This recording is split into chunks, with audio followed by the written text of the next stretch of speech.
গণহত্যাকারী দল নির্বাচনে অংশগ্রহণ করতে পারবে না বলেছেন ডক্টর শফিকুর রহমান।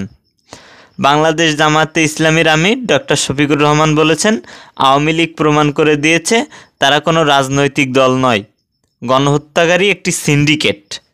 তারা আমাদের রাজনীতি থেকে নিষিদ্ধ করেছিল, আল্লাহ তাদের মানুষের মনের মধ্যে নিষিদ্ধ করেছে। গণহত্যাকারী এ দল বাংলাদেশের নির্বাচনে অংশগ্রহণ করতে পারবে না। আগে গণহত্যার বিচার হোক ও ক্ষতিগ্রস্তরা তাদের ইনসাফ পাক, তারপর তারাই রায় দেবে আওয়ামী লীগ এ দেশে রাজনীতি করতে পারবে কি না।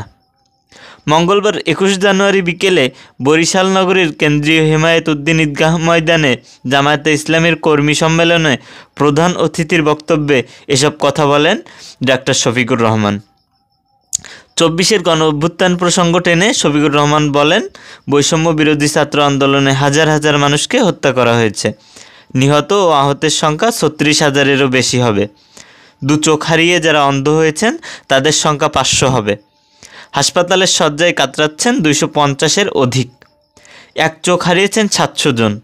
এ সরকারের কাছে আমরা দাবি জানাবো জাতীয় বীর হিসেবে তাদের মর্যাদা দেওয়ার জন্য। তিনি আরও বলেন, এত ঘটনা কেন ঘটল? তারা কথার ও অর্থের রাক্ষস। তারা দাম্ভিক ও অহংকারী ছিল। মানুষ ও বিভিন্ন দলকে তুচ্ছ-তাচ্ছিল্য করেছে। মানুষ বলে তারা কাউকে সম্মান করত না। দুনিয়ার কিছুটা পাওনা তারা পেয়েছেন, কিন্তু পাওনা তাদের বাকি আছে। যেহেতু তারা গণহত্যাকারী নেত্রী শেখ হাসিনা এবং দল, সেহেতু আমরা চাই গণহত্যাকারী দল এবং প্রত্যেকটি ব্যক্তির বিচার হোক, দেশের প্রচলিত আইনের ন্যায় বিচার হোক।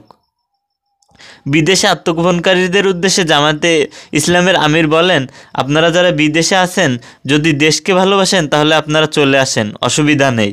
আপনাদের আমলে তো আর আমার দফায় দফায় জেলে গিয়েছি, জেলে থেকেছি। আপনারা আসুন, দেখুন আমাদের কিভাবে জেলে রেখেছিলেন।